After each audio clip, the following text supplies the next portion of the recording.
tempat misalnya tidak boleh berjualan, kemudian kami dibiarkan oleh Satpol PP. Yang terjadi, masyarakat menganggap jualan di tempat tersebut benar. Demikian juga larangan parkir dibiarkan, larangan parkir di tempat tersebut benar. Tadi malam kami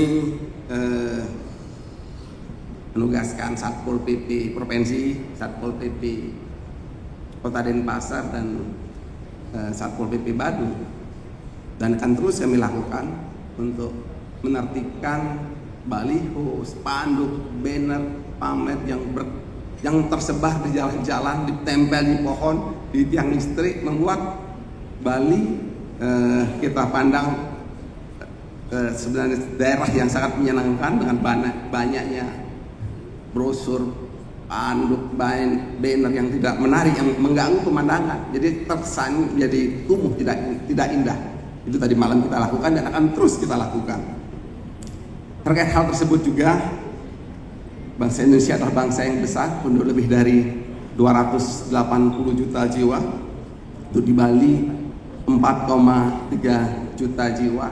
Tapi kalau realnya di Bali bisa 3 atau 4 bahkan 5 kali lipat. Karena sebagian besar di Bali ini adalah orang yang datang.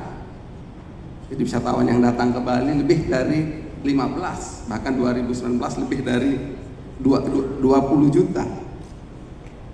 Tentu saya sangat berkeinginan agar rekan-rekan advokat dapat hadir di tengah masyarakat untuk meningkatkan literasi hukum masyarakat berdasarkan data Bappenas.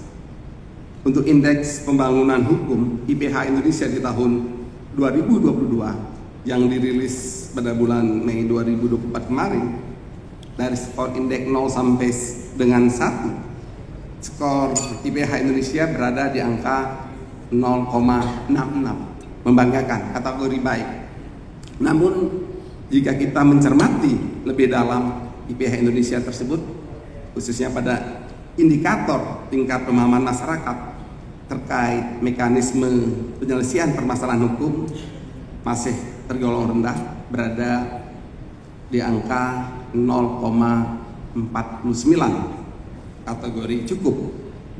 Menurut saya hal tersebut ada benarnya, karena faktanya kita masih menemukan banyak persoalan hukum di tengah masyarakat yang dilatar belakangi ketidaktahuan, kurangnya pemahaman akan hukum.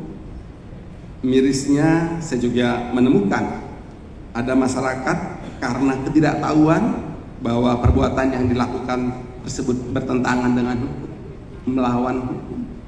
Kemudian yang bersangkutan menjalani proses hukum, menjadi tersangka, terdakwa dalam suatu tindak pidana, misalnya korupsi.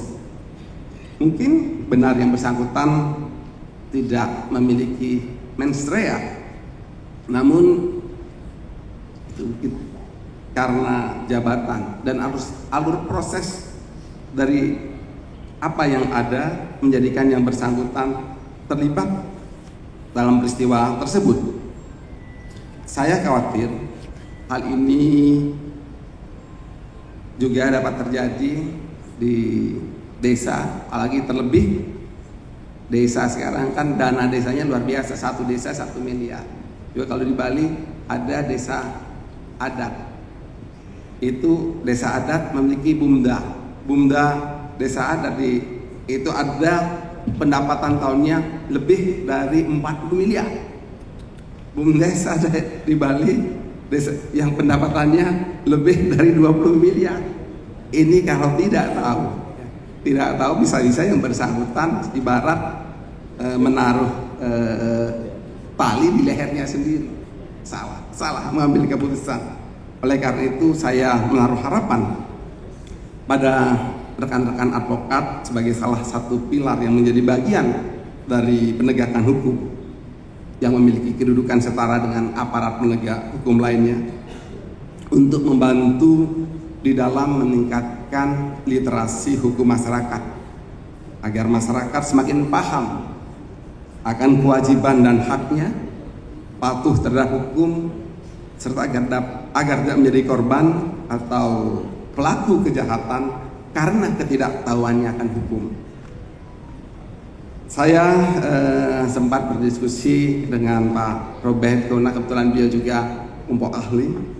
Beliau sampaikan atau memberikan informasi pada saya, di Bali ini jumlah advokat lebih dari 1.500. Jumlah desa di Bali 716, jumlah desa adat 1.500.